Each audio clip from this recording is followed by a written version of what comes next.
nuestro y así como consideramos la buena voluntad de ustedes, también consideren la buena voluntad nuestra. A mí me dolió mucho lo que le hicieron. Bueno, estoy grabando. Vamos a empezar con la clase. La semana pasada, si yo mal no recuerdo, habíamos quedado en, ya no me acuerdo, pero tendríamos que haber empezado con temperaturas críticas de los hierros y de los aceros. Antes de comenzar con eso, me gustaría, a ver si comparto pantalla, sí, me gustaría repasar,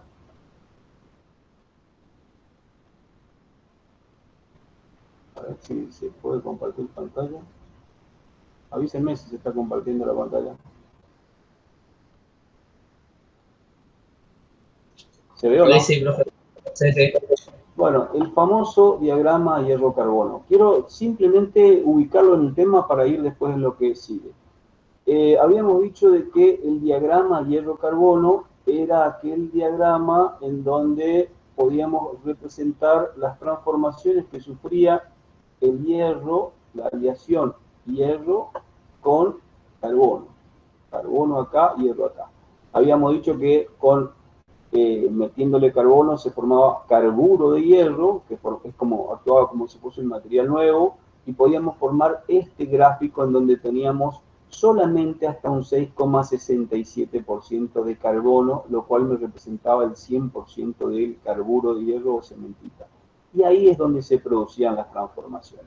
También habíamos dicho que por debajo del 1,7% de carbono teníamos los aceros y por encima de ese valor teníamos lo que se llaman fundiciones. Hoy le vamos a dar un poco más de color a todo eso y fundamentalmente quiero que entiendan dónde estamos ubicados en cada una de las cosas que vamos viendo. Yo les había dicho también en la clase pasada que esto, que parece chino básico, en realidad era Alicia en el País de las Maravillas, porque era carbono, hierro y nada más, no había otra cosa, no había cromo, no había níquel, no había manganeso, no había ningún tipo de tratamiento térmico, no había nada, era solamente hacer acero y nada más. Habíamos visto que acá teníamos una zona líquida, que acá teníamos una zona líquida en donde ya comenzaban a formarse cristales en esta zona y en esta zona también. Y por debajo de esta línea, no sé si se alcanza a ver el mouse, por debajo de esta línea ya había todo sólido, todo sólido.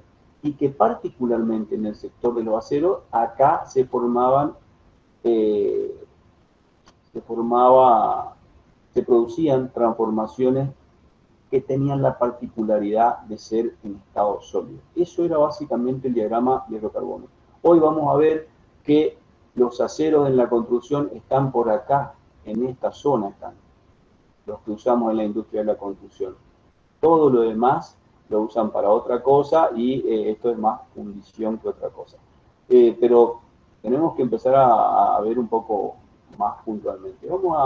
Habíamos hablado también que la solubilidad de los aceros se producía en gran medida hasta los 721 grados y que después prácticamente ya era insoluble, es decir, ya el carbono no podía ser más soluble en el acero. Lo que tenemos que ver ahora es temperatura crítica del hierro y de los aceros.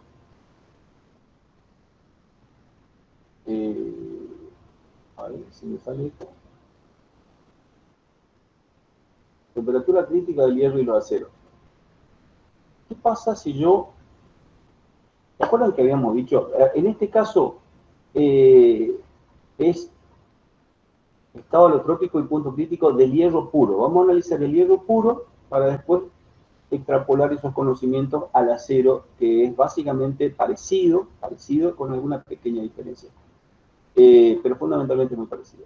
Yo tengo hierro puro en estado sólido, en estado fluido, líquido, lo dejo enfriar a los 1535 grados, dijimos que se solidifica. Perfecto, se solidificó, se hizo todo sólido. Pero después, ¿qué pasa?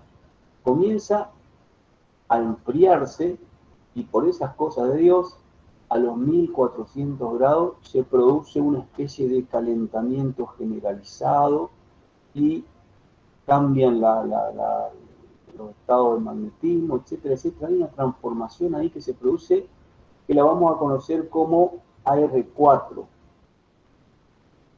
Después se sigue enfriando y se produce el mismo fenómeno a los 898 más o menos grados centígrados y se sigue enfriando y se vuelve a producir el mismo fenómeno más o menos a los 750 grados centígrados.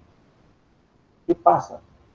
¿Qué transformaciones se producieron? Se produjeron transformaciones en la estructura molecular del material. Desde los 1535, en que se forma en estado sólido hierro, hasta los 1400, tiene esta estructura de hierro delta, que es centrado en el cuerpo.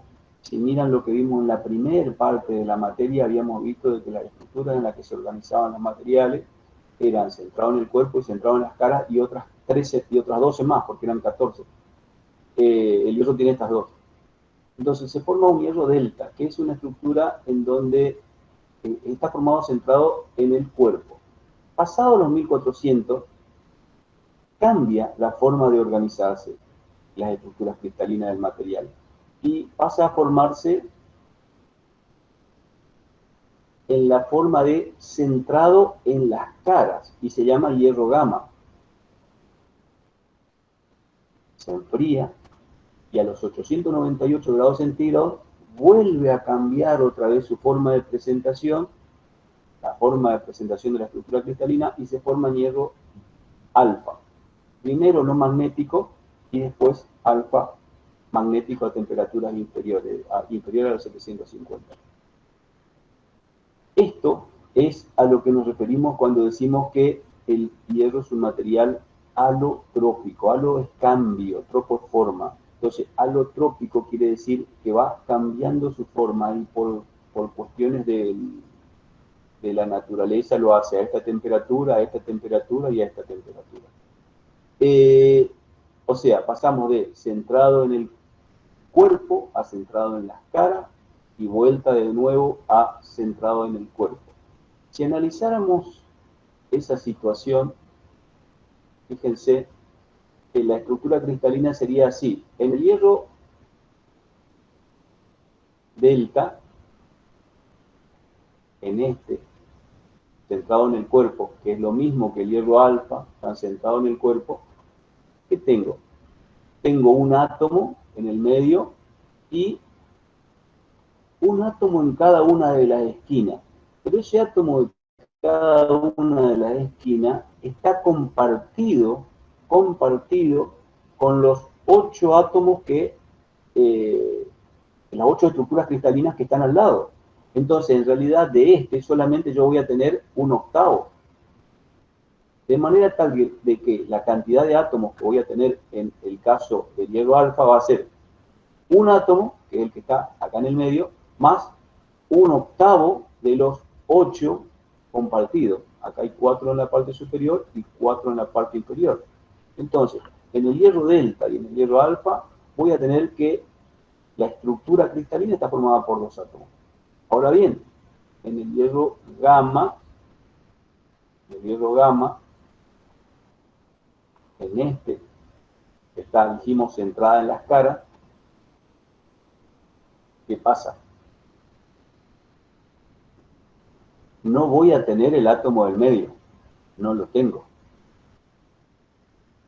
Los átomos se me armaron de una manera totalmente distinta.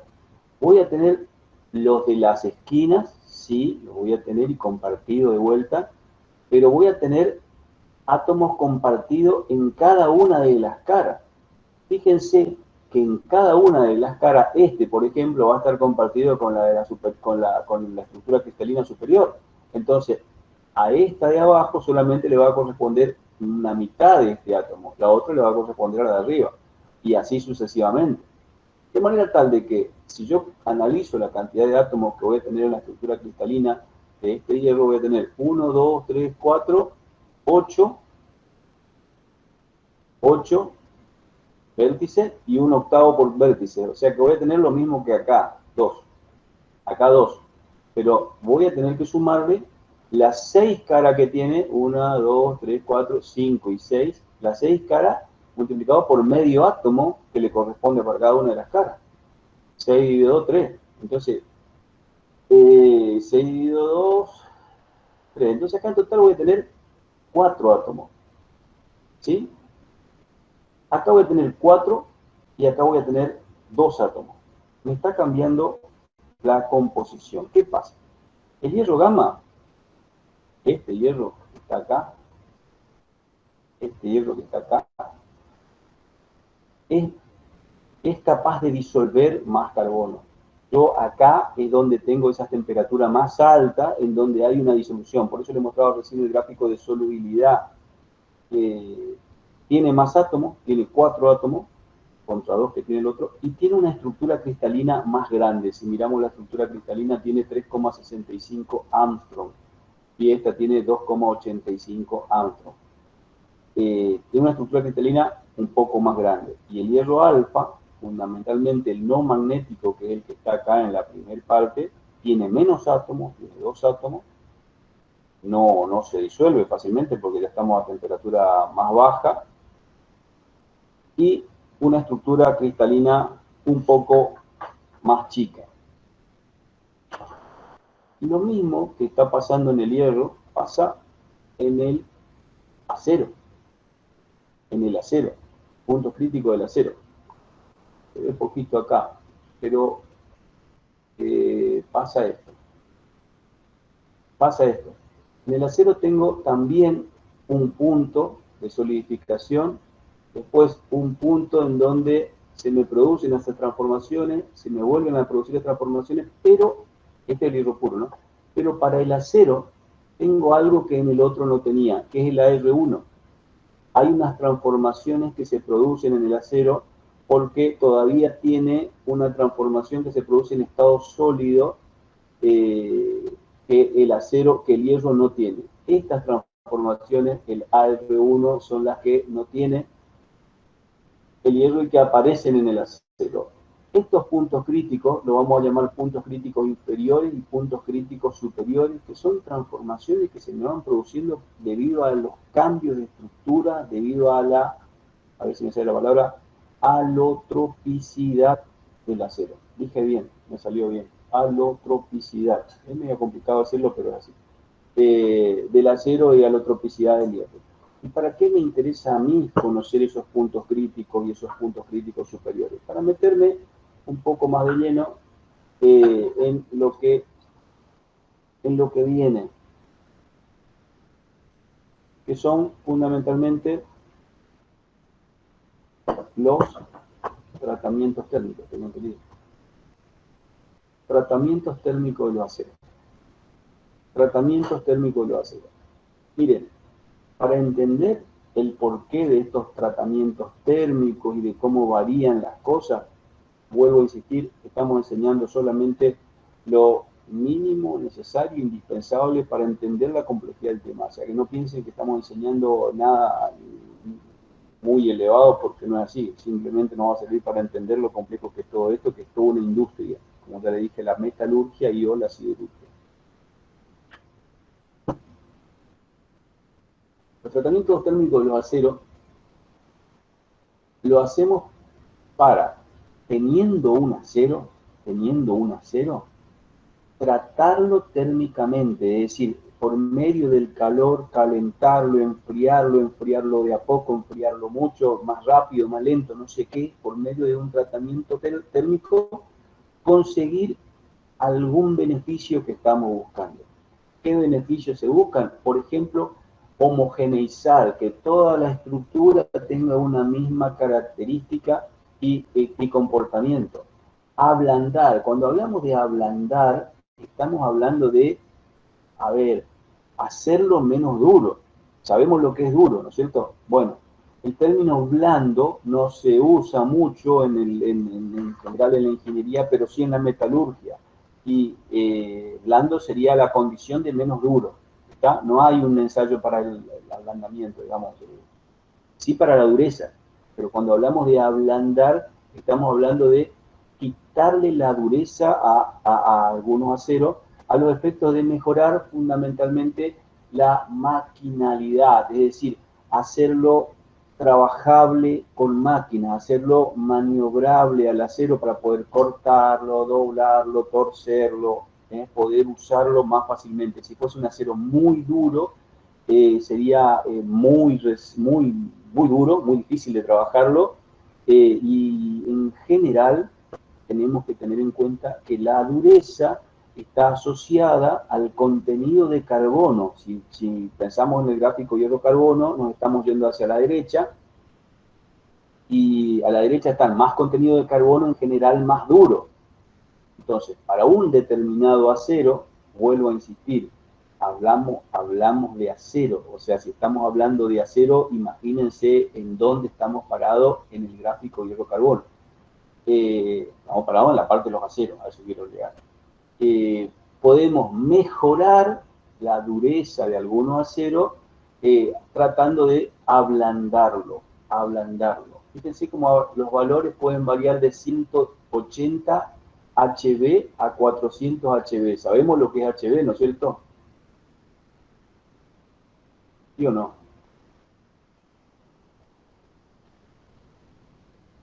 Estoy hablando solo, ¿vale? Vamos a dejarle a uno, le vamos a preguntar aquí. A ver, vamos a uno de acá abajo, vamos a hablar. H de Greener. Diana, ¿qué es HB? 180 HB.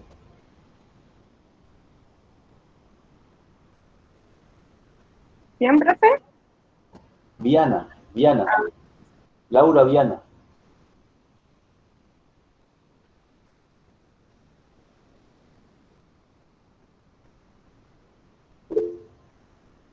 ¿Qué quiere decir 180 HB?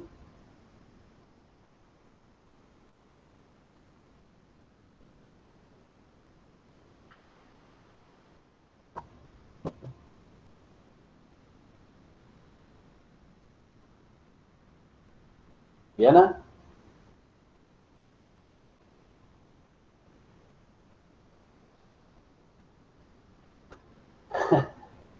No se te ocurre nada, ni del práctico, ni nada. A ver, vamos a ver otra.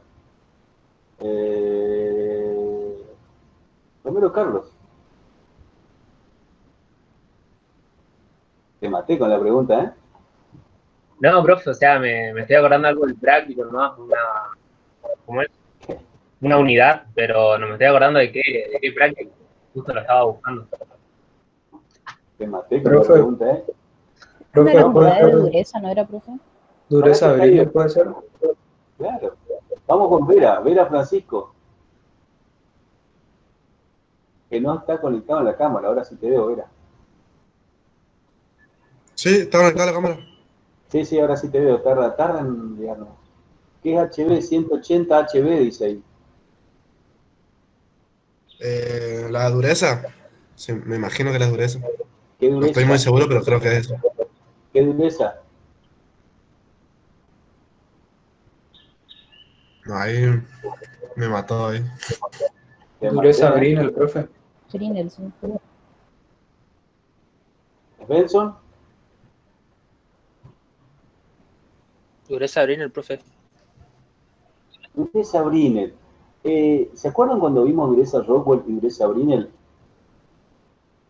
Más allá de cómo se obtenía y toda esa historia que nosotros le mostrábamos, le contábamos, lo que tienen que tener una idea es del número de dureza, y la escala de dureza. No lo van a encontrar, y mucho, en todo lo que sea acero o metal en general, el número de dureza. Y van a saber cuál es más duro que quién, en definitiva, en función de eso. Lo que la facultad le da es la manera en que se hace ese ensayo de dureza para entenderlo mejor. Habíamos dicho que la dureza, no sé, ya me olvidé todo lo que yo había estudiado para enseñar ese día de la clase de dureza, ya me olvidé todo, pero miren, dureza Brinell. HB Hardness Brinell. Entonces, bueno, vuelvo a lo que estaba hablando que ya me perdí. Acá, ablandar para darle menos dureza, y decía que puede variar la dureza entre 180 y 400 HB. Simplemente vayan teniendo idea del número de durezas, un número.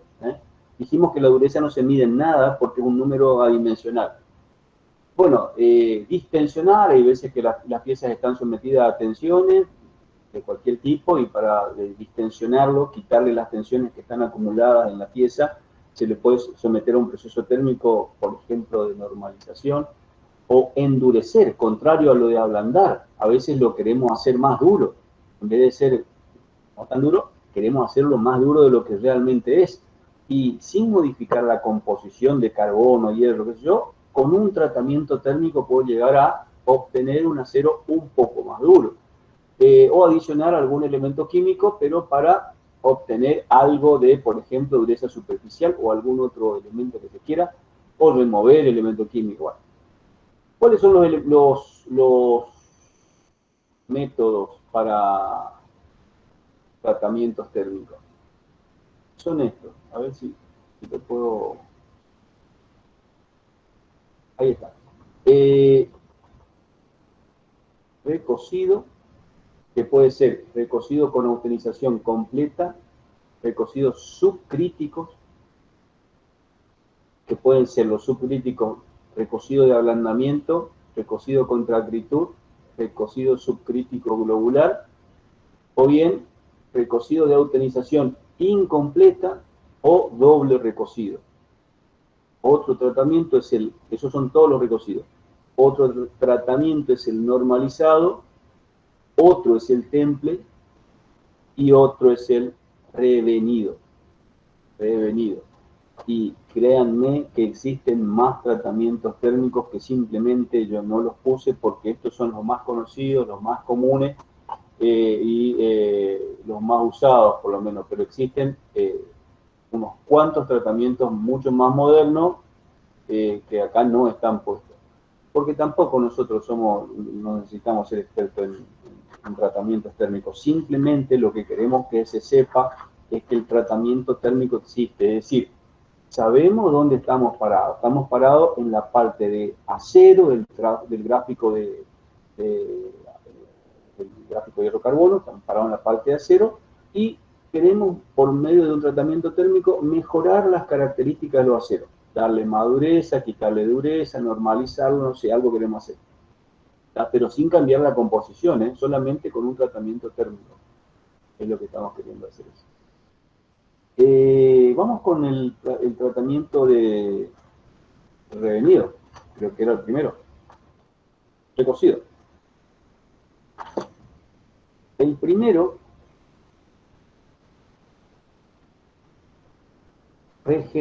de regeneración con austenización completa. Vamos a tener dos temperaturas aquí. La crítica inferior y la crítica superior. En donde se producían las transformaciones, la crítica inferior y la crítica superior. En la parte de los tratamientos térmicos de los aceros. Vamos a tener una temperatura crítica inferior y una temperatura crítica superior. Fíjense que en el caso de la regeneración, vamos a hacer una austenización completa. Lo que queremos es ablandar el material y o regenerar la estructura, de alguna manera volverlo a un estado natural.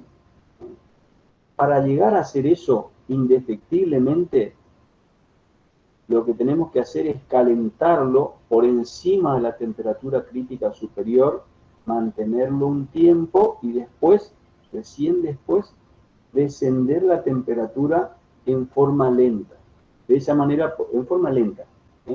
No necesariamente tiene que ser al aire, tiene que ser en forma lenta, en general mecánica, para poder disminuir la temperatura en forma menos brusca que si fuese aire.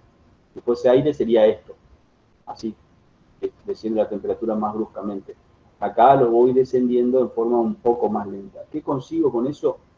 Quitar, por medio de este proceso de recocido por regeneración con austenización completa, normalizar el material y a veces quitar la dureza, depende. Para las dos cosas puedo hacer lo mismo.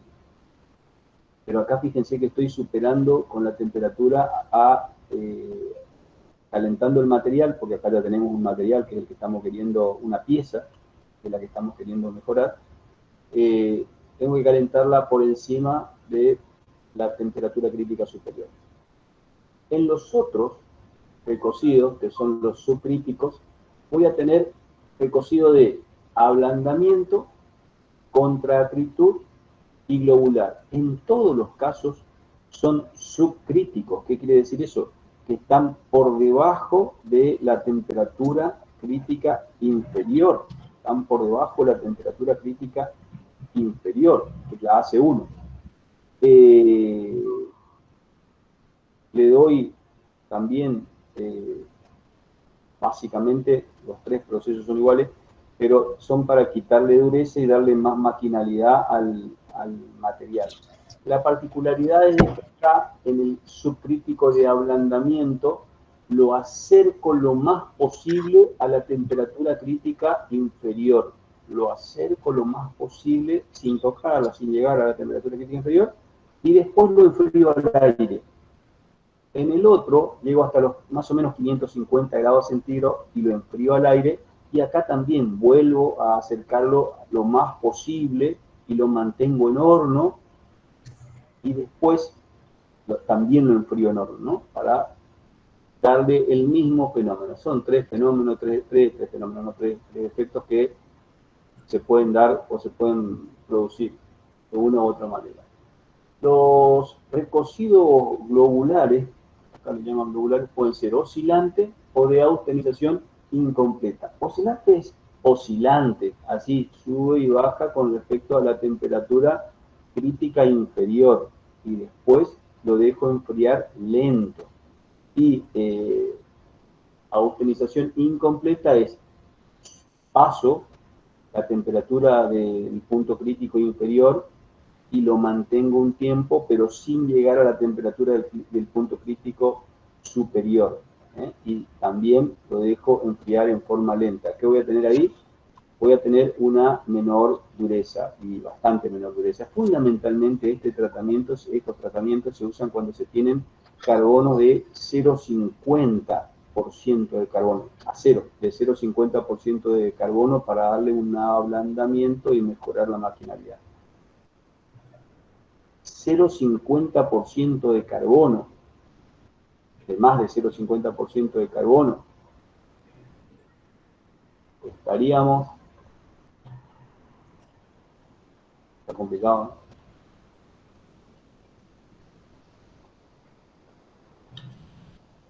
Acá hay 1. Estaríamos por acá. O sea, para este tipo de acero sería. ¿Ya? Lo anterior era para aceros menores que 0,50. Miren dónde estamos parados. Digo, para que tengan una idea de dónde estamos parados en cada una de estas cosas en el gráfico hierro-carbono. El doble recocido sería calentar todo esto hasta una temperatura superior a la crítica superior, dejarlo enfriar en forma lenta y volver a calentarlo hasta una temperatura subcrítica, es decir, inferior a la crítica inferior, dice bien, y después dejarlo enfriar. Se utiliza también para regenerar fundamentalmente la estructura, ¿no? Da muy baja dureza.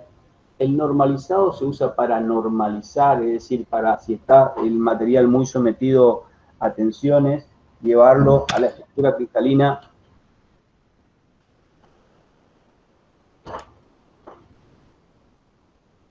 lo más parecida al estado normal u original, para lo cual lo que tengo que hacer es calentarlo a una temperatura superior a la crítica superior y después dejarlo enfriar al aire en forma lo más tranquila posible. Y después sí, tenemos el temple. Así como la mayoría de los casos anteriores era para ablandarlo, y estábamos más tirando hacia al lado de la derecha del gráfico acero-carbono, hay veces que, por el motivo que fuese, queremos endurecerlo al material. Queremos hacerlo más duro de lo que realmente es. En esos casos se usa el temple, se lo va a templar. ¿Está? ¿Cómo se hace eso? Todo depende del tipo de acero que estamos utilizando, ¿no? para endurecerlo, lo que se hace es, en los aceros hipoeutectoides, se los calienta por encima de la temperatura crítica superior y se los deja enfriar en forma brusca, con agua o con aceite. ¿Qué es brusco? Brusco es brusco. Lo caliento en la forja al hierro o en lo que sea, lo saco así caliente como está y lo meto en agua fría o en aceite, ¿sí? Lo meto en agua fría o en aceite y sale un humo así. ¿Qué consigo con eso? Hacerlo duro. Si alguno de ustedes fue a alguna escuela técnica, posiblemente haya hecho esto de templar los materiales. No sé, Maximiliano, ¿estás?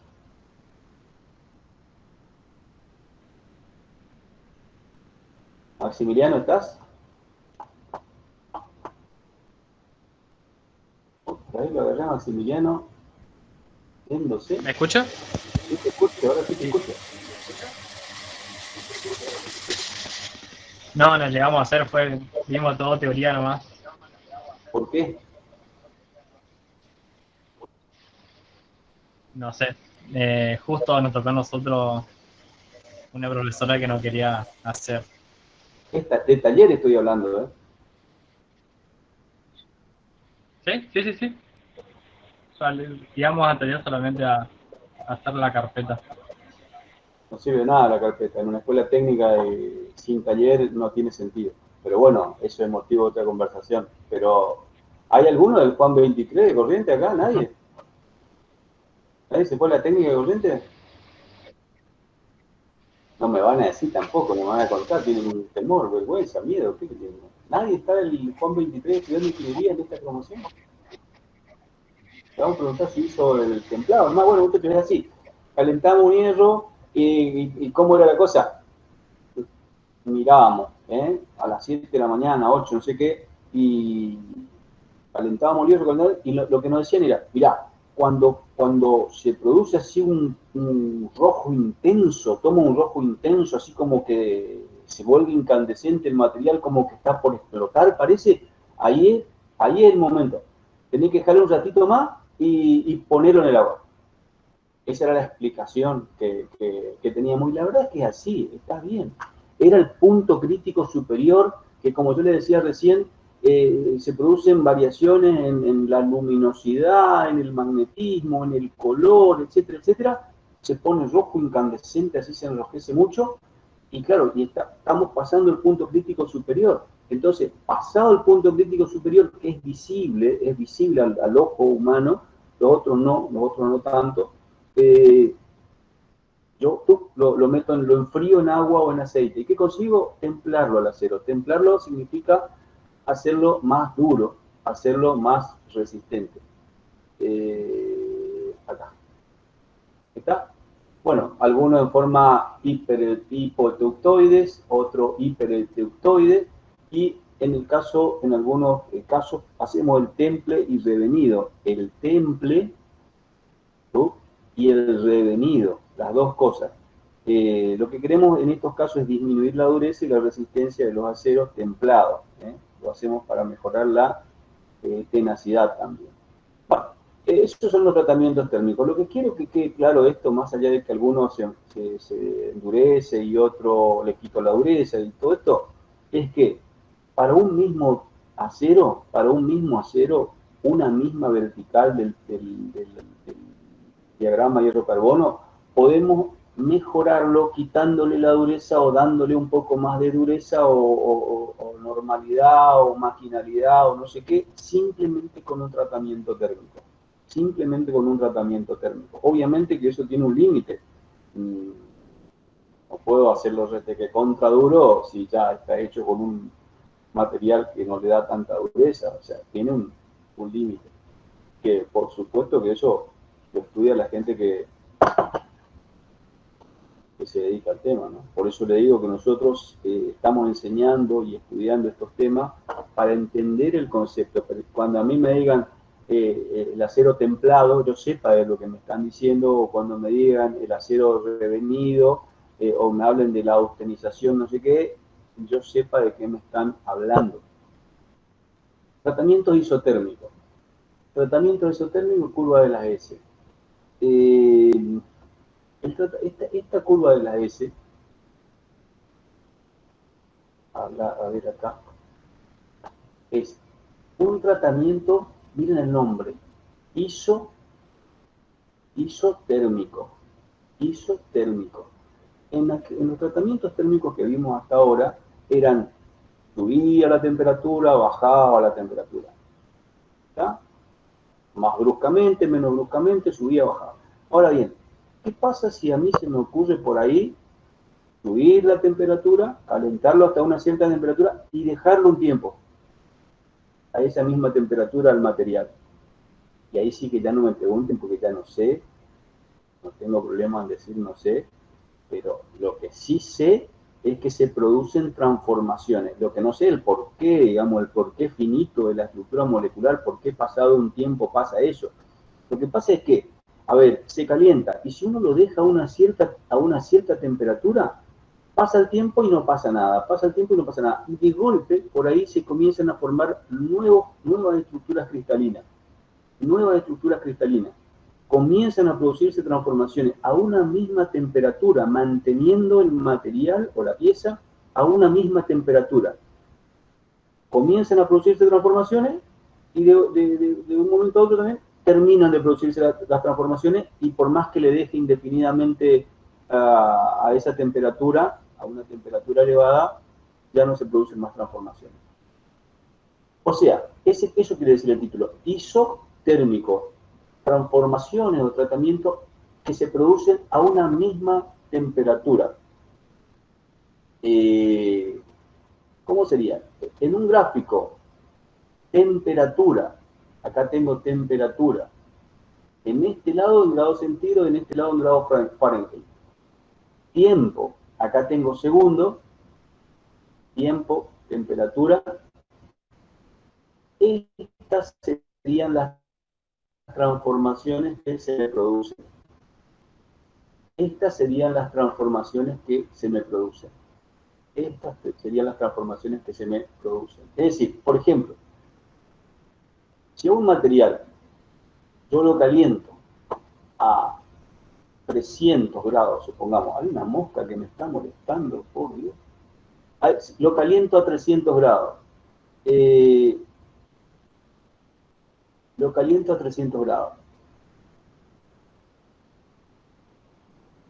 Lo dejo un cierto tiempo, acá, lo dejo un cierto tiempo, y más o menos no pasa nada, y más o menos a los 10 segundos, un poco más, comienzan a producirse, acá, transformaciones. Siguen produciéndose transformaciones a la misma temperatura. Obviamente que lo tengo que poner a la pieza en un horno a una temperatura constante, hay que conseguir eso, ¿no? Y después, a este tiempo, día a las 4, así que dice día a las 5, terminan de producirse las transformaciones. Y después, por más que le deje todo el resto de su vida acá, no va a pasar nada.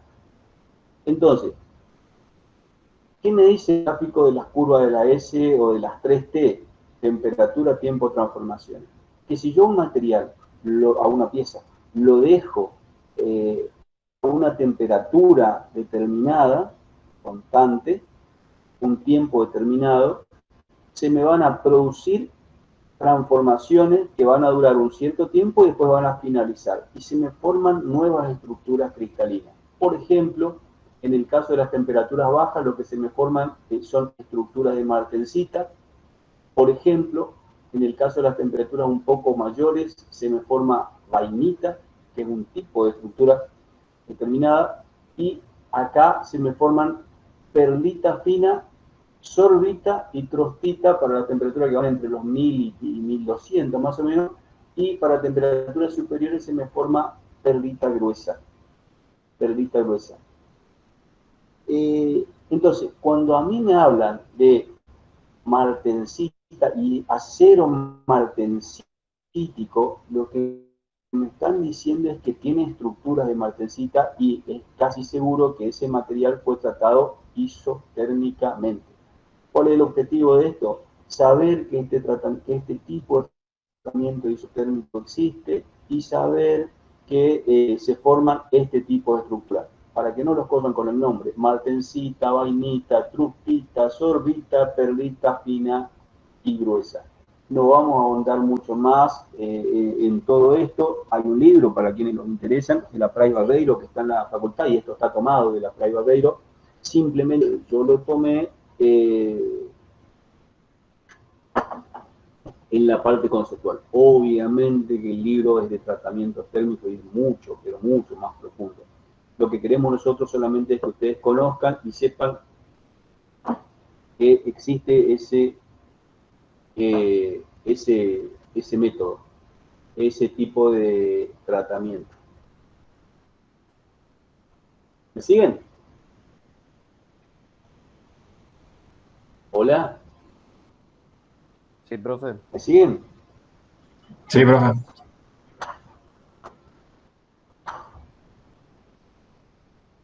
Tratamientos en los que hay cambios de composición.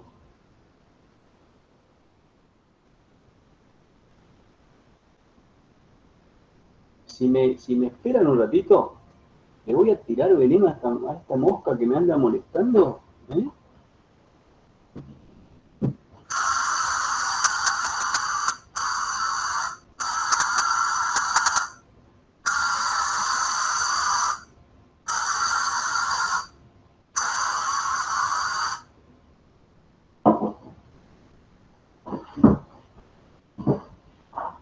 Bueno, si no muere la mosca, muero yo. Uno de los dos va a morir. Creo que no puedo hablar de la cantidad de veneno que tiré, pero vamos a seguir. Tratamiento, me perdió la mosca esta. En los que hay cambio de composición. Hay veces, hay casos en donde yo puedo someter al material, a las piezas, en general acá ya estamos hablando de piezas, a un cambio de composición superficial. Solamente la parte de afuera, con el tratamiento, con este tipo de tratamiento no puedo llegar al núcleo en general, a menos que la pieza sea muy fina, pero sí la parte de afuera. Por ejemplo, para conseguir más dureza. Por ejemplo, para hacer un engranaje. Yo un engranaje no necesito que tenga una gran resistencia en la parte interna, sino con que tenga una buena dureza en la parte externa, ya está bien. Entonces, ¿puedo hacer tratamiento térmico en algunos casos? Sí, puedo hacerlo, pero puedo hacer tratamiento de este tipo también para modificar la dureza en donde hay un cambio de composición. Miren los tratamientos que tenemos: cementación, cianuración,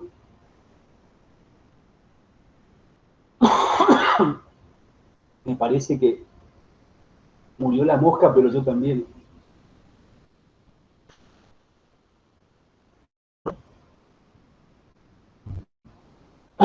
Cementación, cianuración, sulfinización y nitruración.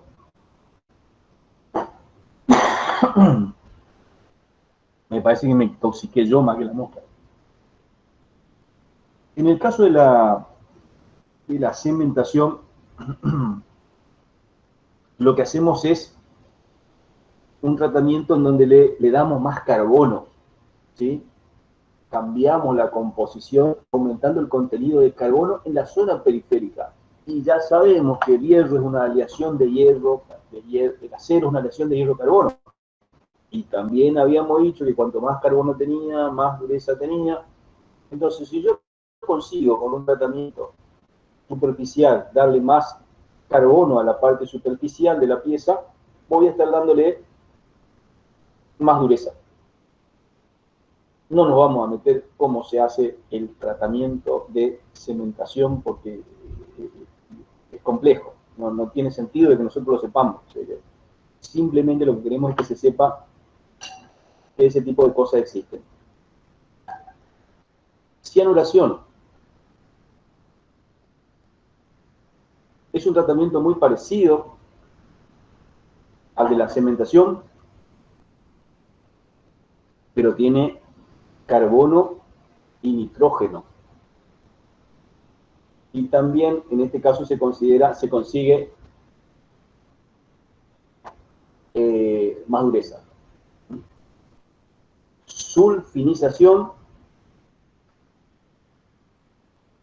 Acá lo que se hace es un baño de azufre con un tratamiento a los 565 grados aproximadamente. Fíjense que los 565 está allá arriba, medio cerca de los 721. Se consigue mejorar la resistencia al desgaste sin que aumente mucho la dureza, en este caso, y la nitruración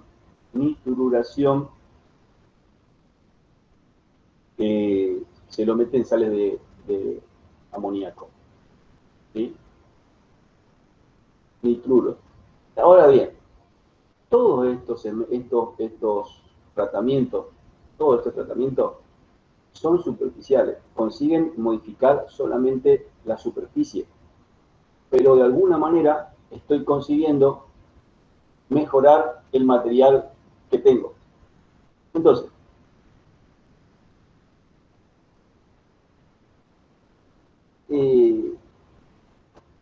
¿qué tengo hasta ahora como para ubicarme en el tema?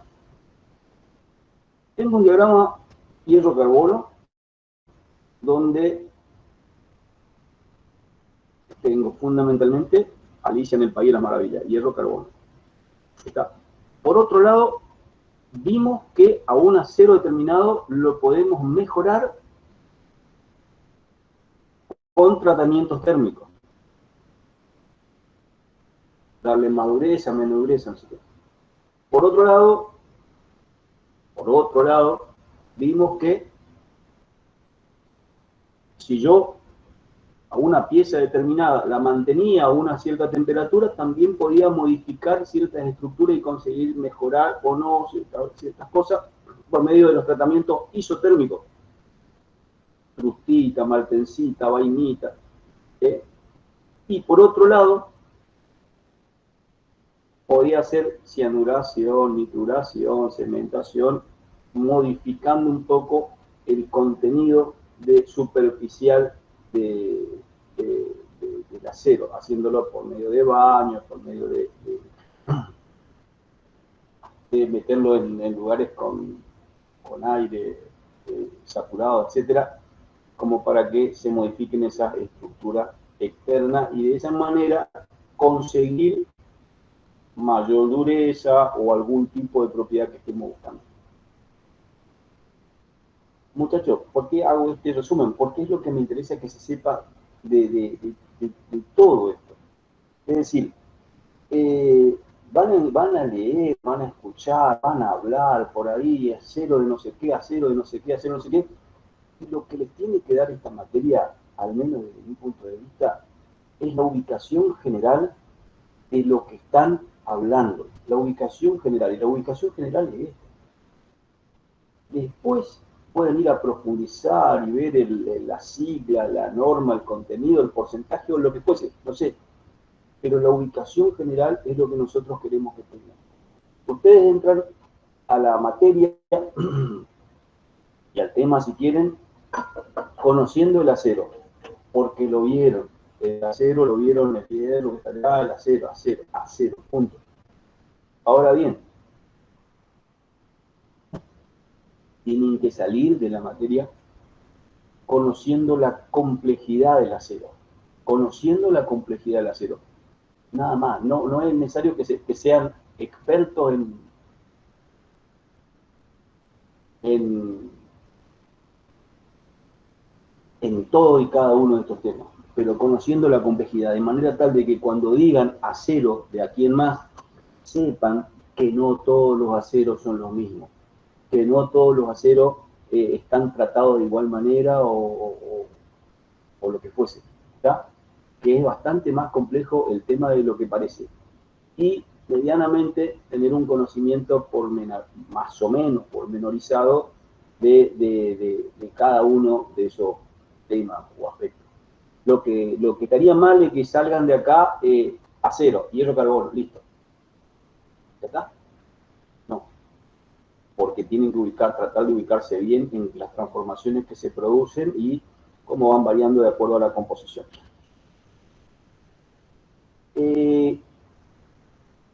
Otros elementos en el acero.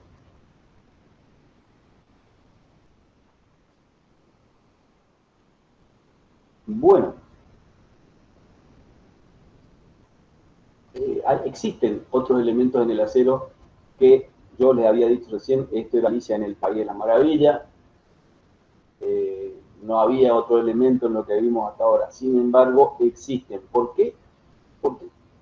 Porque muchas veces es muy difícil sacarle al mineral del cual se va a extraer el hierro para hacer el acero, sacarle los componentes que ya tiene. Y no es que sea difícil, fundamentalmente es costoso, o puede ser costoso. Entonces hay veces que no es conveniente gastar tanta plata en sacarle absolutamente todo el mineral que tenga por ahí, dejarlo por un cierto porcentaje y seguir trabajando. ¿Está? Se ahorra dinero fundamentalmente. Entonces vamos a entender que,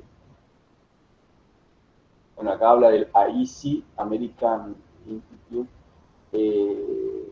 ASTM y la UNS, el AIC es American Iron and Steel Institute. El ASTM es el American Society for Testing Materials y el UNS es, bueno, es un sistema unificado de nomenclatura. ¿Cuáles son los materiales que podemos tener? El aluminio, por ejemplo. Los porcentajes no deben exceder el 0,008 y se lo usa a veces como desoxidante en los aceros de alta aleación. El boro.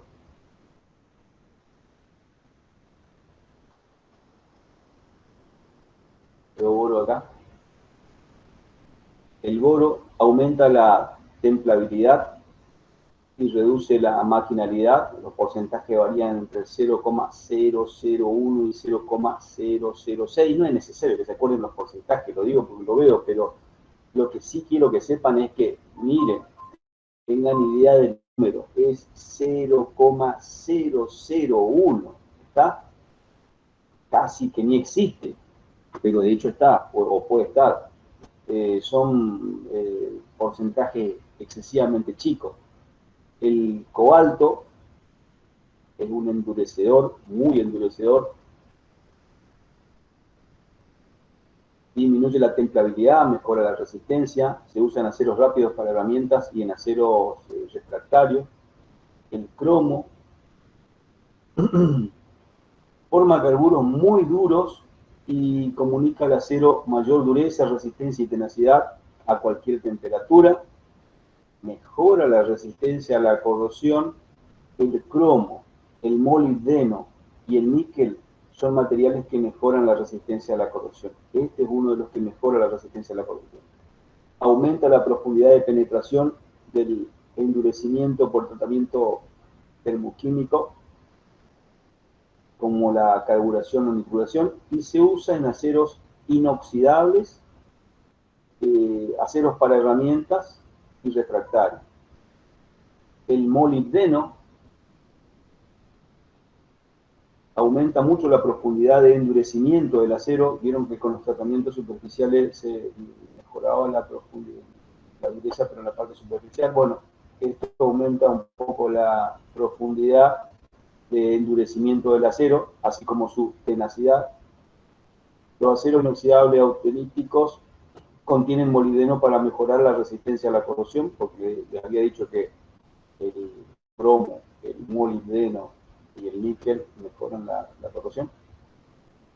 El nitrógeno se agrega a los aceros para promover la formación de austenita. El níquel aumenta la tenacidad y la resistencia al impacto. Se utiliza mucho para producir acero inoxidable, porque aumenta la resistencia a la corrosión, es lo que decíamos.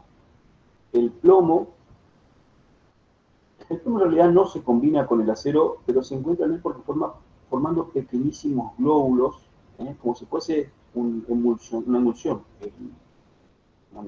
¿se acuerdan cuando hablamos de emulsión asfáltica?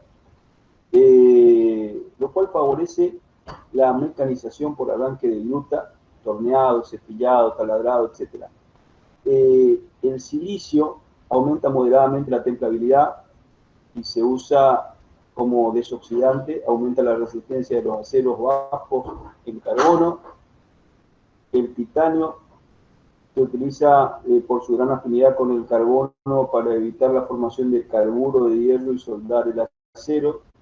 El wolframio, que también es conocido como tungsteno, forma con el hierro carburos muy complejos y estables y durísimos, soportando bien altas temperaturas. El vanadio posee una enérgica reacción desoxidante y forma carburos complejos con el hierro que proporciona al acero una buena resistencia a la fatiga, tracción, etc. Y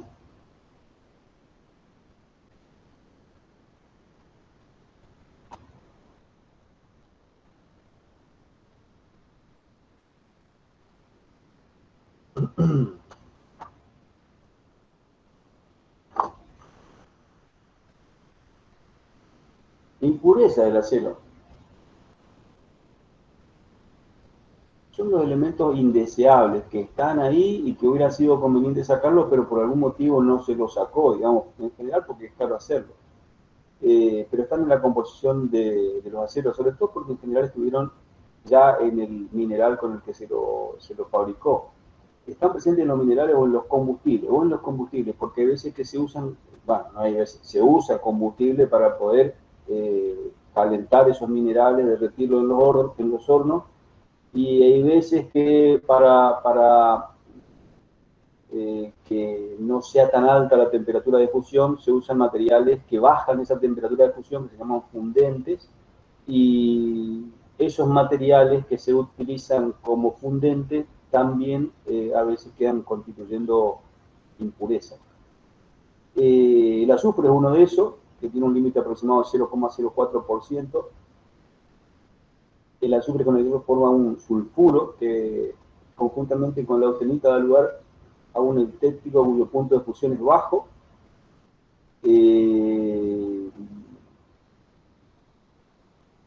Se controla la presencia del sulfuro mediante el agregado de manganeso, es decir, pongo manganeso para mejorar, porque el manganeso se lleva bien con el sulfuro. Entonces el manganeso tiene mayor afinidad con el azufre que con el hierro, por lo que en lugar de sulfuro de hierro, se forma sulfuro de manganeso, que tiene un alto punto de fusión y buenas propiedades plásticas. El fósforo es otro de los minerales que tiene un límite aproximado de 0,04%, es perjudicial, ya sea para disolver la ferrita, pues el límite de ductilidad no sé, no es importante. Vamos al tratamiento mecánico de los aceros.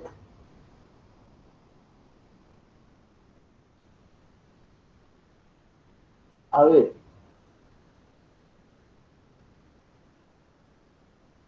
ya acá tenemos el material acero, cualquiera sea el material acero. Y lo que queremos hacer es darle forma. ¿Cuáles serían los métodos que tenemos para darle forma a esos aceros que ya tenemos armados, ya tenemos creados? Ahora tenemos que trabajar más que nada en la forma. ¿Cómo hago una espada? ¿Cómo hago, no sé, una chapa? ¿Cómo hago un tornillo? A eso nos referimos cuando hablamos de tratamiento mecánico del acero. Y ahí es donde caemos mucho en la maquinalidad de la cual veníamos hablando. Decíamos por ahí un tratamiento para hacerlo más maquinable. Maquinable es poder trabajarlo, hacerlo manuable, maniobrable, poder trabajarlo, darle una forma, ¿verdad? Si es muy duro, resulta muy difícil hacerlo. Entonces, los tratamientos van a ser fundamentalmente tratamientos en caliente, como la forja, que puede ser por martillo o por estampación, laminación en caliente, así en forma de lámina, o en barras, el trefilado, la extrusión por percusión, o bien tratamiento en frío. Lo otro era en caliente. Esto es en frío, o sea, sin calentarlo. Laminación en frío, encabezamiento en frío, laminador de rosca rectificado, y por último, un mecanizado. ¿Cómo lo mecanizamos? Ya sea con torno, con estampación, con troquele, con fresa o con taladro. ¿Cómo andamos con el tiempo? Creo que sí, vamos a andar. Pero esa es la estructura del tema que tenemos que hablar. El tratamiento en caliente consiste en calentarlo, ¿sí? Estoy viendo poco.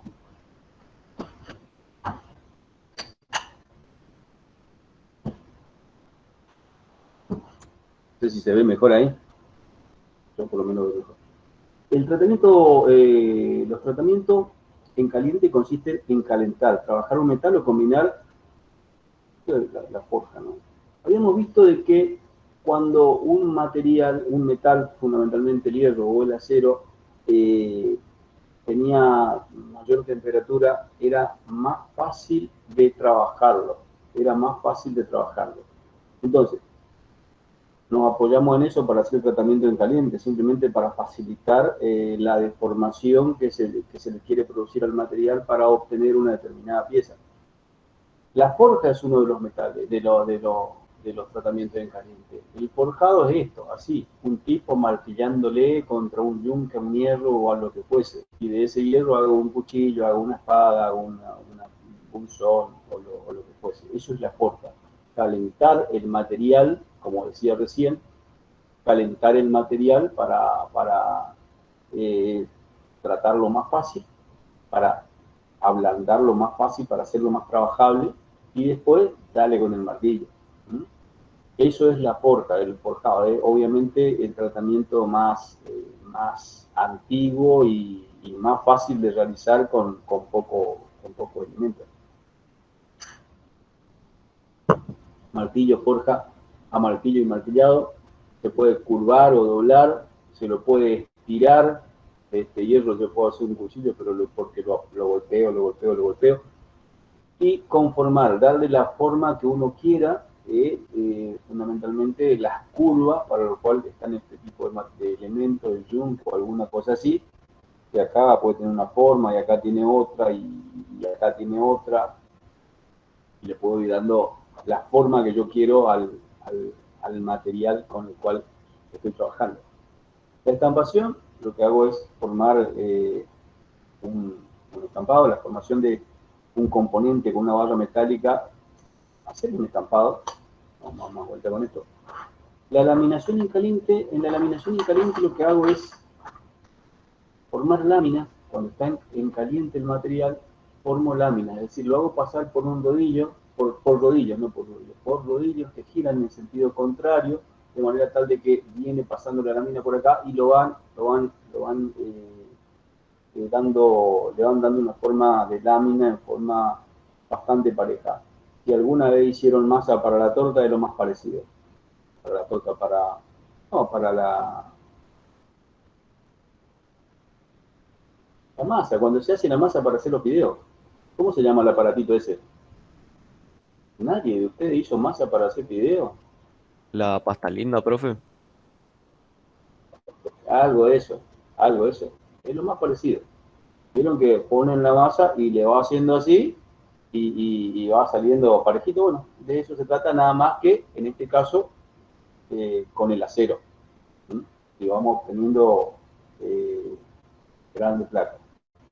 El laminador de barra es la misma cosa, nada más que en este caso las palanquillas, que son el material con el cual se usan la barra, se las recalienta y se les pasa por un laminador en forma de barra sucesiva hasta darle el diámetro y la forma que uno quiere.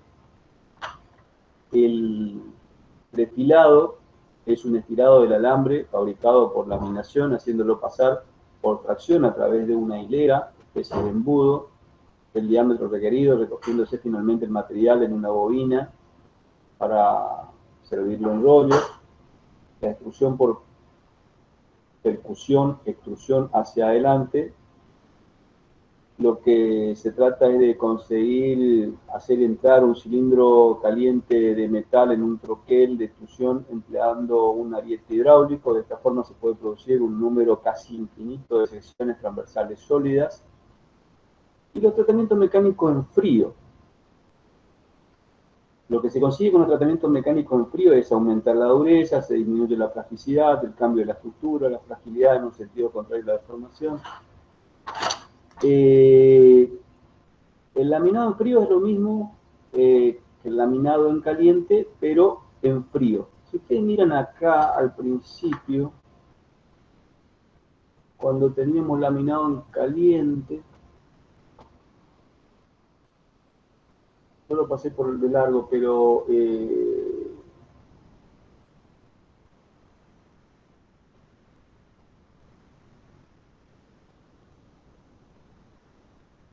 cuando teníamos laminado en caliente,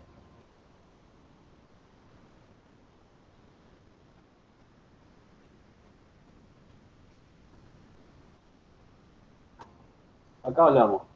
La laminación en caliente, de la laminación en caliente tenemos semiproductos. A esos semiproductos lo llevamos a la laminación en frío y tenemos productos. Es decir, acá lo que tenemos en la laminación en caliente son cosas más grandes y más gruesas. Pero después con la laminación en frío, lo que hacemos es le damos forma final al producto. Acá hacemos cosas más grandes y generales y acá le damos la forma final ya con la laminación en frío. Esa es la manera en la que se relacionan la laminación en frío y la laminación en caliente. Consiste en hacer pasar la laminación en frío, volvamos a la laminación en frío,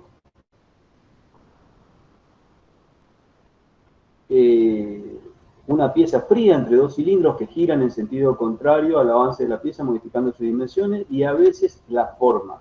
Este proceso es normalmente complementado con el laminado en caliente y se lo suele complementar con un recocido. La laminación en frío, como decíamos recién, da producto. El encabezamiento en frío es el proceso de convertir barras de metal frío o alambre en componentes apretando el metal contra la cavidad del troquel. El latón, el acero inoxidable, el acero bajo en carbono y el de contenido medio de carbono son los materiales más usados por lo general en este proceso. El laminador de rosca es un método para aplicar una rosca en pernos hechos a máquina y producir por un encabezamiento en frío. El rectificado es un proceso de eliminación por medio de contacto autolimpiador de un material abrasivo como el carburando. El carburando es carburo de silicio.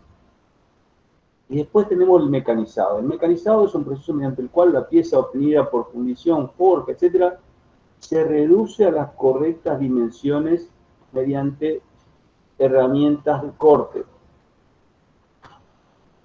que puede ser el torno.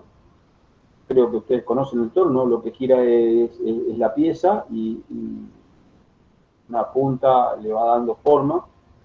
La estampación es un procedimiento de prensa más sencillo. Se usa una perforadora endurecida para acuñar el metal laminado a través de un troquel. El troquelado es el modelo de componentes de metal laminado entre una perforadora y un troquel. Los componentes fabricados de esta forma tienen medidas muy exactas y el endurecimiento por medios mecánicos le proporciona resistencia y liquidez. El fresado es acá la pieza está quieta y lo que gira es el material que le va dando forma. contrariamente a lo que pasa en el entorno. El taladro, taladrar un agujero circular, es una de las operaciones más corrientes en los cortes de metales. La herramienta cortante suele ser una barra espiral, taladro. En la industria son corrientes las taladradores públicas. El acero al carbono.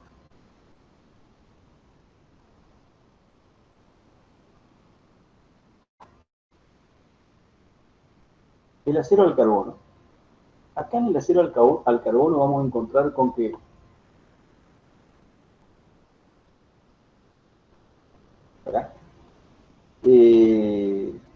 tenemos distintos tipos de aceros al carbono.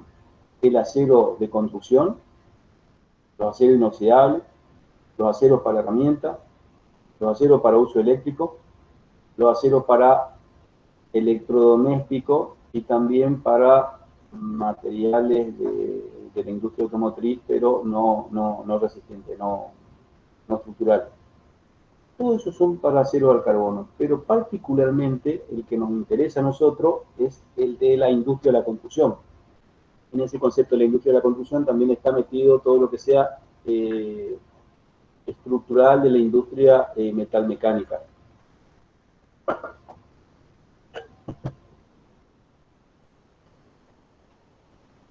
Para la construcción civil, nosotros usamos el acero en dos tipos de cosas. En el hormigón armado, para resistir en barras generalmente, para resistir las tensiones de tracción, como ya habíamos hablado, o para hacer, cosa que no es muy usual en nuestro medio, pero en el mundo sí, construcciones de acero, edificios de acero, todo eso que solemos ver en las películas, esos edificios enormes de acero, que acá en Argentina no son muy usados por una cuestión económica, pero en otra parte del mundo sí. Y la clasificación de los aceros, según el porcentaje del carbono. Esto se engancha mucho con el diagrama hierro-carbono. Fíjense esto. El acero dulce se lo va a clasificar en acero dulce, acero semidulce, acero semiduro y acero duro.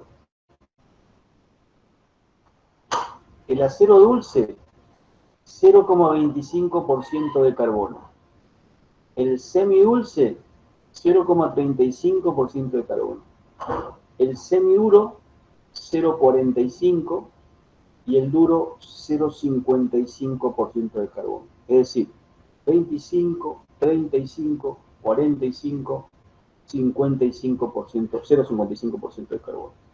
Muchachos, miremos el diagrama de hierro-carbono, porque estos son los aceros, todos estos son los aceros que usamos en la industria de la construcción. De 0,25, que es el dulce, a 0,55. Si vamos al diagrama de hierro-carbono, que en algún lado va a estar, acá está. ¿Dónde estamos acá? De 0,25 de carbono a 0,55% de carbono. El carbono está acá. Acá está el 1 de carbono. O sea que el 0,5 más o menos debe estar por acá. ¿Y dónde está el 0,25? Por acá está el 0,25. El 0,25 debe estar por acá. O sea que los aceros en la industria de la construcción van desde acá, más o menos desde el 0,25 hasta el 0,55. O sea que cuando hablamos del acero en la industria de la construcción, estamos hablando en esta zona del diagrama de hierro-carbono. Le ponemos un poquito más de carbono y capaz que hacemos acero, pero acero un poco más duro, más frágil, quizás más resistente también pero más frágil, no me va a avisar. Y nosotros una de las particularidades que nos interesa de los aceros es la elasticidad, para que nos avise, para que se deforme acompañando la deformación de los demás elementos. Por eso es que se usan los aceros en esta zona y no los de acá, digamos, que uno puede decir, no, pero tiene buena resistencia. No estaría mal en la medida en la que solamente esa pieza esté sometida a esfuerzos de compresión pura. Pero si es para compresión pura, uso el hormigón, de último. Para que ya está haciendo acero, que es más caro. ¿Está? Entonces, quiero que tengan presente que cuando hablamos de los aceros al carbono, estamos hablando de estos valores que están acá. Digo esto porque suelo preguntar en los parciales, en los finales, ¿dónde están los aceros, en el diagrama de carbono, dónde están los aceros usados en la industria de la construcción? ¿Se entendió? Si se entendió, sí. El acero dulce, entonces, el acero dulce tiene 0,25% como máximo de carbono, tiene una tensión de rotura de, acá dice, de 48 kilos por milímetro cuadrado, sería algo así como 4.800 kilos por centímetro cuadrado, como para tener un número de referencia, y un número de dureza Brinell de 135. Debe decir por acá, acá está 135 a 160, tomemos el valor menor, ¿no? 135. Tienen buena soldabilidad y otra bondad. Se lo utiliza para piezas de resistencia media de buena tenacidad, deformación en frío, embutición, plegado, herraje, etc. El acero semidulce, el semidulce, tiene un porcentaje de carbono de 0,35%, una tensión de rotura de 5.500 kilos por centímetro cuadrado. Yo por ahí este tipo de cosas la paso a kilos por centímetro cuadrado porque yo me manejo mejor con esos valores. Yo soy viejo, ustedes quizás por ahí trabajan más con otras unidades, pero yo tengo la cabeza en kilos por centímetro cuadrado. Y convienen para relacionarlo mejor, me parece. Y la dureza Brinell, 150. Fíjense que es un poquito más duro.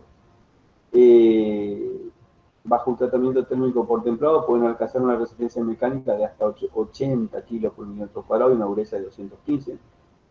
Se lo usa para elementos de maquinaria, piezas resistentes y tenaces, pernos, tornillos, herraje. El semiduro tiene un porcentaje de carbono de 0,45% y una resistencia a la rotura de 6.200 kilos por centímetro cuadrado y un HB de, acá está mal, corrijan en la carpeta porque acá no es de 280 como dice acá, sino es de 180. El semiduro es de 180 HB, dureza Brinell. Y se lo utiliza para ejes y elementos de máquinas, piezas bastante resistentes, cilindros de motores de explosión, transmisión, etc. El acero duro tiene un porcentaje de 0,55% de carbono, una tensión de rotura de 7.500 kilos por centímetro cuadrado y un HB de 200. Fíjense, si ustedes ponían acá 280, no puede ser que el semiduro sea más duro que el duro. Ya, nota ahí el error, ¿no? Acá hay B2 es 1, 180. El acero duro se utiliza para ejes de transmisiones, tensores y piezas regularmente cargadas y de espesores no muy elevados.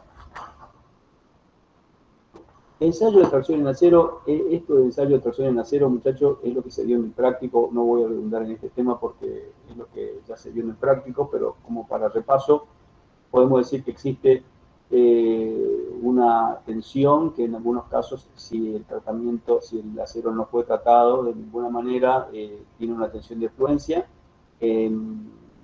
En el caso de haber sido tratado, tiene un límite convencional de fluencia que se corresponde con un 0,2% de deformación unitaria o deformación específica. Fíjense que acá habla de 0,2% de deformación específica. ¿Por qué? Porque el gráfico está hecho en tensión de formación unitaria. En el práctico, nosotros hacíamos carga de formación, o sea, P delta L. Acá ya esto está afectado por la superficie y esto está afectado por la longitud. Por eso el gráfico está hecho como tensión de formación unitaria. Por eso acá el 0,2% para obtener la deformación, el límite convencional de fluencia. Esta es la tensión de rotura. Previo a la tensión de rotura hay un valor de tensión que puede resistir, lo que pasa es que después cede un poco, todos los materiales en general tienen esto, ceden un poco y rompen. Si yo tomase como este valor estaría errándole un poco. Clasificación y nomenclatura de los aceros y aleaciones según el ICSAE. Bueno, con respecto al diagrama de tracción en acero, se los toman en práctico. Por ahí, si dicen algo mal en la teoría y yo suelo meterme un poco a preguntar, porque en realidad tienen que tener idea de lo que es la proporcionalidad, el límite elástico, el alargamiento porcentual, la tenacidad, la ductilidad, pero en general no es un tema general de teoría, es un tema práctico. Clasificación y nomenclatura de los aceros y aleaciones según el AISI-SAE. El AISI es el American Iron and Steel Institute, o sea, el Instituto Americano del Hierro y del Acero, y el SAE es la Society of Automotive Engineers, que es la Sociedad de Ingenieros Automotores. Así se llama la tabla esta y se la conoce de esa manera. Por ejemplo, a ustedes le van a decir acero 1010, acero 1010, según el AISI-SAE, dicen acero 1010. Si miran las designaciones por ahí de los aceros, van a encontrar esto de acero 1010 o acero 51.520. ¿Qué quiere decir acero 51.520 o acero 1010? Me está diciendo mucho. Ya vimos cómo se hace el diagrama de hidrocarbono y los tratamientos y un montón de cosas más. También vimos que los aceros pueden tener algún tipo de aleaciones para mejorar algún tipo de propiedades. En general, para hacerlo más resistente al óxido o alguna de esas cosas. Ahora, ¿cómo lo designo? ¿O qué me significa una designación de este tipo? Fíjense, acero 1010, por ejemplo. 4 cifras. Esas 4 cifras serían la primera la A, la segunda la B, la tercera la C y la cuarta la D. La primera, o sea, el 1 me está queriendo decir, me está indicando si el acero es aliado, si tiene aleación con cromo, con níquel, con algo de eso. ¿Está? Y de última, ¿con qué es aliado? ¿Con qué es aliado? Si el primer número es un 1, quiere decir que es solamente acero al carbono, que es hierro-carbono, que no tiene otra cosa más. Eso quiere decir el 1. Si fuese un 2, quiere decir que es acero al níquel, que tiene níquel, aparte del hierro y del carbono, que ya de por sí tiene el acero. Si tiene un 3, quiere decir que es cromo y níquel. Si tiene 4, que tiene molibdeno. Si tiene 5, que tiene cromo. Si tiene 6, que tiene cromo y vanadio. Si tiene 7, acero y tungsteno. Si tiene 8, acero, cromo, níquel y molibdeno. Y si tiene 9, acero, silicio, manganeso. O sea, el número primero me está diciendo de si es aliado o no. Si tiene un 1, por ejemplo, teníamos el 1010 acá, si tiene un 1 quiere decir que no es aliado, solamente es acero al carbono, o sea, ningún tipo de aleación. Si es el 1, va a ser un 0 al lado porque quiere decir que no está aliado. El 0, el B, la letra B acá en esto, significa, me está indicando el porcentaje de la aleación. Si es de 0 a 9, no tengo problema, el número va a ser de 4 cifras. Pero si es de más del 10%, acá como B voy a tener 2 números. Entonces, si tengo un número de 5 cifras, las 2 cifras de más están en el B y me están dando el porcentaje de la aleación. Y el C y el D, me indican el porcentaje en décima y centésima del porcentaje de carbono del acero. ¿Cuánto por ciento de carbono tiene ese acero en décima y centésima? Se entiende mejor con un ejemplo. El 1010 lo que me está queriendo decir es que es acero al carbono, 0% de aleación y 0,10% de carbono. 0,10, porque el 10 me da en décima y en centésima, 0,10% de carbono. Si tuviese un acero 2325, por decir un número cualquiera, 2325, ¿y qué es 2325? Bueno, miremos, el 2 es níquel, el 3 Decíamos que era el porcentaje de la aleación, o sea, tiene un 3% de esto, de níquel. Y el 25 es 0,25% de carbono en el acero.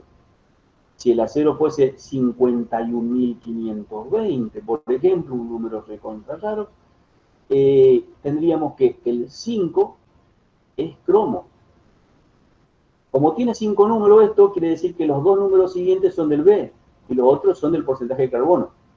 Quiere decir que esto tiene el 15% de cromo y el 0,20% de carbono. ¿Se entendió? Suelo preguntar esto en los exámenes, gente, así que... Y bueno, acá hay unos ejemplos de cómo designa la IRAM 1600 los distintos tipos de acero en función de los distintos tipos de componentes, etcétera. Mírenlo. Esto sí me gustaría detenerme un poquito en esto. Acero para perfiles estructurales laminados en caliente.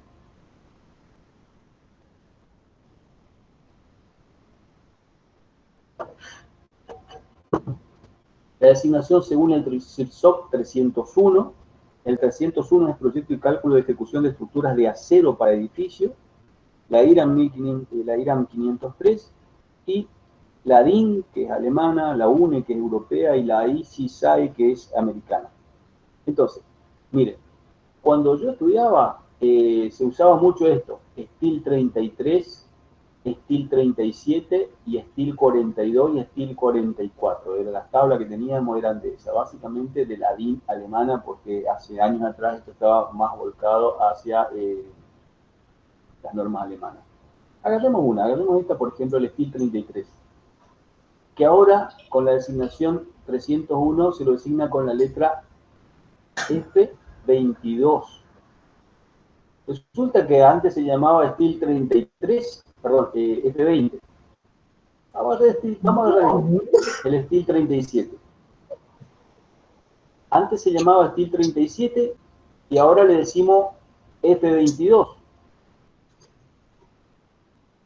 Ahora miren una cosa. El 37 correspondía a una tensión de rotura. 340 en este caso, de megapascales. Pero que tenía un límite de fluencia de 220. Entonces la designación ahora se hace en función del límite de fluencia y ya no de la rotura como era antes. Entonces, estamos hablando del mismo acero, pero anteriormente la designación alemana fundamentalmente venía por la rotura, la designación de ahora del CIRSOC viene por el límite de fluencia.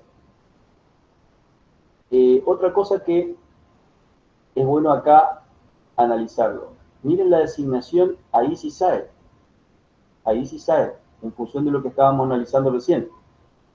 El Steel 37 o el F22, que es el mismo, tiene acero al carbono con 0,15% de carbono.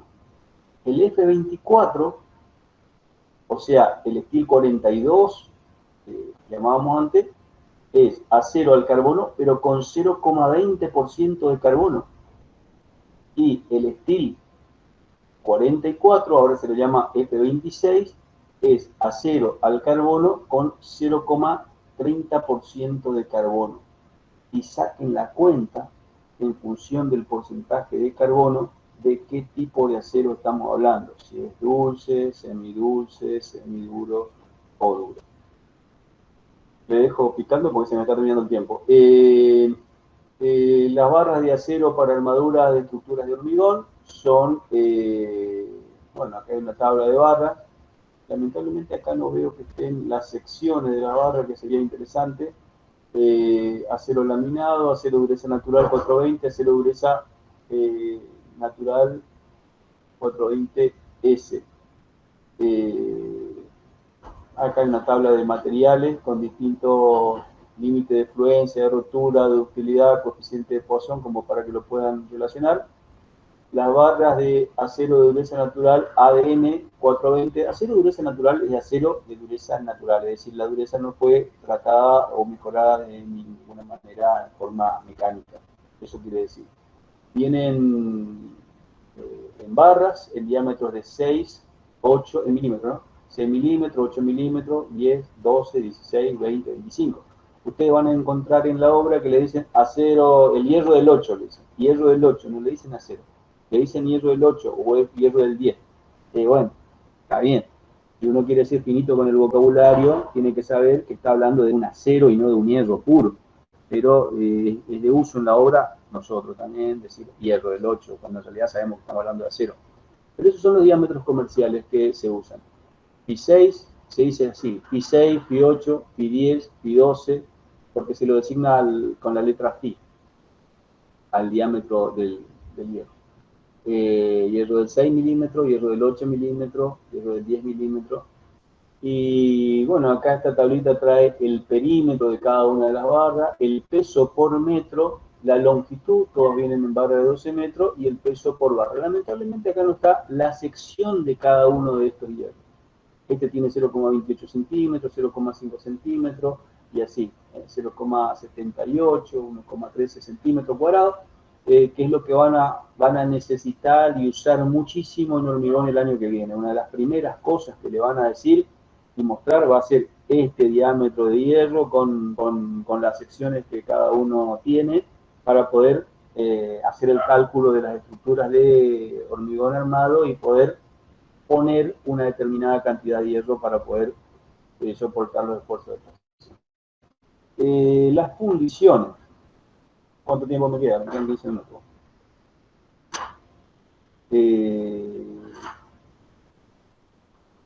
Sabemos dónde estamos hablando, de dónde estamos hablando cuando hablamos de fundición. Pero básicamente estamos hablando de lo que no es acero en el diagrama hierro-carbono, ¿no? El diagrama carbono, lo que no es acero es fundición. Ahora bien, ¿todo el resto? Y sí, pero ¿cuál es la que se usa normalmente como fundición en la industria de la construcción?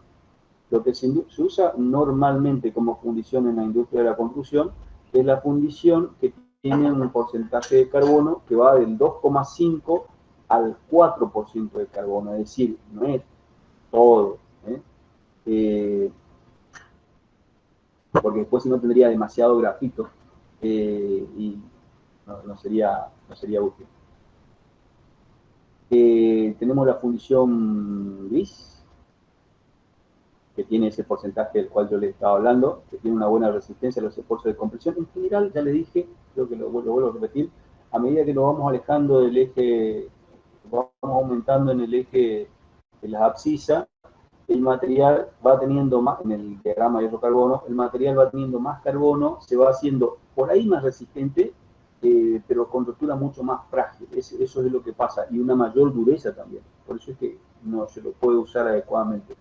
En el caso de la fundición, estamos ya del lado derecho del gráfico, la resistencia a los esfuerzos de compresión son muy superiores,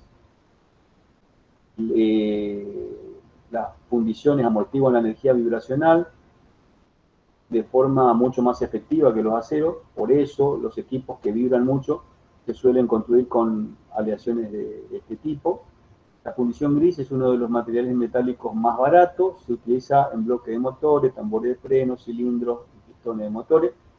La fundición dúctil es la fundición gris, pero a la cual se le agregó manganesio y cerio, magnesio y cerio, a los efectos de obtener un mejor comportamiento. Presenta una mayor resistencia a la tracción que la fundición gris, y se suele utilizar en la fabricación de válvulas y engranajes de alta resistencia, cuerpo de bombas, cigüeñales, etc. La fundición blanca tiene poco carbono y poco silicio. En el caso anterior teníamos silicio del 1 al 3% en el caso de la fundición gris. Es decir, carbono del 2,5 al 4 y silicio del 1 al 3%. En el caso de la fundición blanca tenemos poco carbono, estamos más cerca de los aceros, y poco silicio, menos del 1%. Estamos un poco más cerca de los aceros, por eso es blanca, porque ya estamos más cerca de los aceros que la fundición gris, digamos, que está más a la derecha en el gráfico.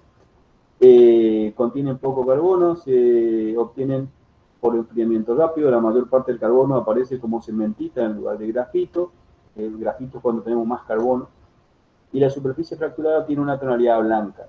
Su aplicación se limita a componentes de gran dureza y resistencia al desgaste y sin utilidad como los cilindros de los trenes de laminación. Generalmente la fundición blanca se obtiene como producto de partida para fabricar la fundición maleable.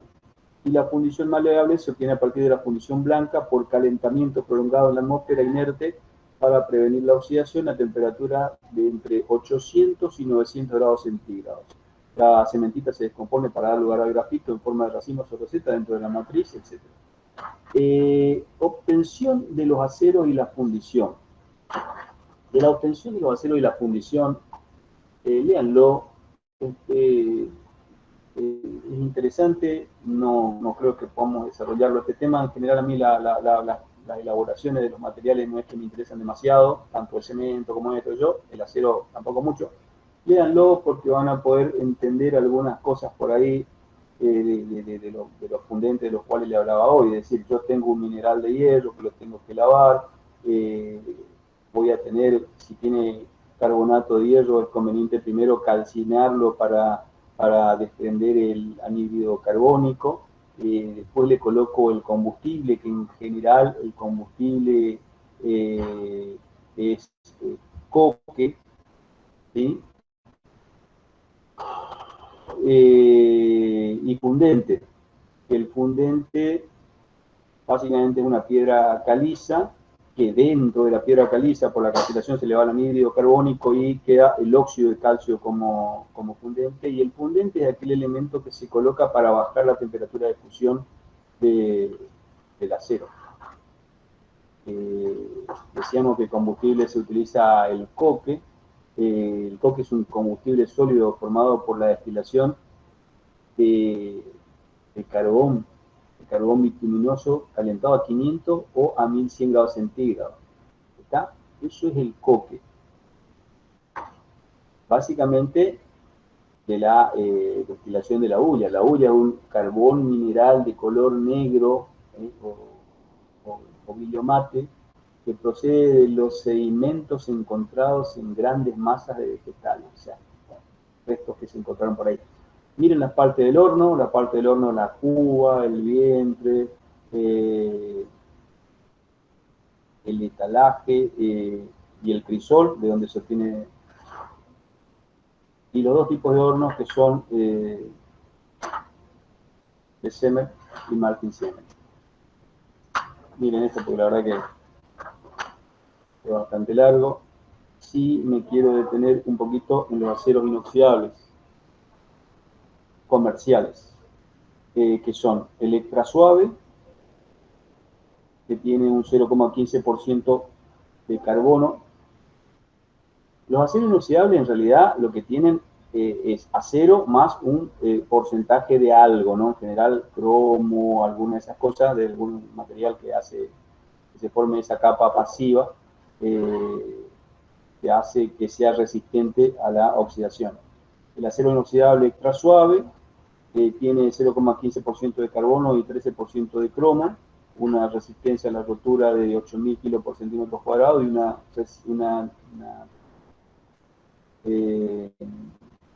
dureza de 175 HB. El acero inoxidable 16 cromo 2 níquel, como su nombre lo indica, tiene 0,20% de cromo, de carbono, 16% de cromo y 2% de níquel, y una resistencia a la rotura de 9.500 kilos por centímetro cuadrado y de 275 de dureza HB.